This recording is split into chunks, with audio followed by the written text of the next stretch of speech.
Online social networks are arguably a big part of our lives. Facebook, Twitter and YouTube. Why is this? The answer? Practicality and time saving, modernisation and accessibility, loss of traditions, and more importantly, a new way of thinking. With Facebook and Twitter being founded in the past 10 years, our lives have been altered.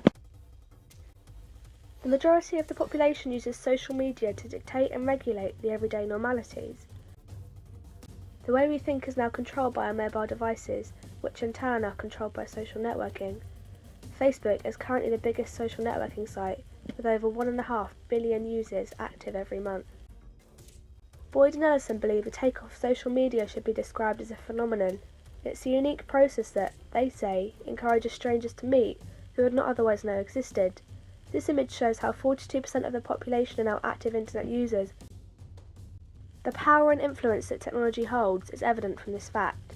More people now own a mobile phone than a toothbrush.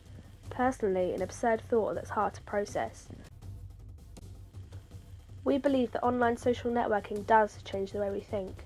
Here are a few examples of relevant topics which will validate our argument. Virus or victory. Viral videos and the sensations caused online have spread, leading to media hype all over the world. A video is defined as viral if it gets more than 5 million views in a 3 to 7 day period. Usually uploaded to social networking sites such as YouTube or Vine, these videos can be considered a virus or victory. The victory referring to the sheer amount of views and spread of the video, whilst the virus refers to the pointlessness or unnecessary content shown in the sometimes annoying, repetitive clips. An example of the viral crazes getting out of hand include the neck nominations. Beginning in 2014, people posted videos onto social networking sites of themselves downing whole bottles of various spirits and alcoholic mixers, which evidently are way above the limit of how much alcohol your body can take. Newspapers branded the craze lethal after 5 people died, including 29-year-old Stephen Brooks. Another example of an online craze was the ALS Ice Bucket Challenge. Although raising millions of pounds for the charity in 2014, it also resulted in death for an unlucky view. The trend of following the crowd is debatably a dangerous occurrence when viral crazes are involved. As social media has penetrated everyday lives further, more and more children are using online services, even if the community guidelines forbid this. Children are more likely to see damaging material, for example pro-anorexia or bulimia sites, which will make them feel more self-conscious.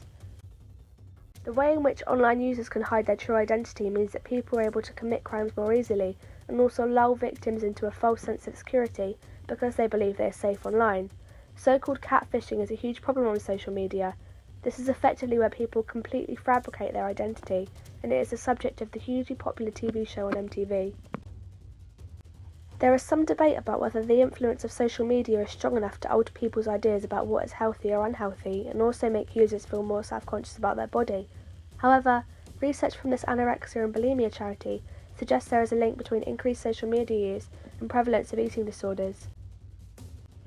Social media has the potential to encourage positive body images. However, there are many websites and platforms where users can post images which support eating disorders such as anorexia and bulimia. From our personal research as social media users, we found out that Kim Kardashian has a staggering 67.6 million Instagram followers, which shows how much power and influence she has. Castells believes that power is relational capacity that enables a social actor to influence the decisions of other actors. In the UK, Facebook opted to create a new feature for the general election where people could publicly announce they had voted. Some research carried out by the BBC suggests that this new era in politics could increase the number of voters. I think this shows how social media can affect the way we view politicians and their policies. With the American equivalent to the general election in the forefront of the media spotlight, popularity of candidates is frequently discussed online, particularly on platforms like Twitter. This is because voters can directly contact the candidates. Comedy-style images that the internet community refer to as memes have been made by various online users. Some of these have gone viral, meaning that they are redistributed, shared and liked by millions of social media users. Waking up in the morning no longer means checking up on your children or opening your curtains. It consists of picking up your mobile and opening your Facebook feed.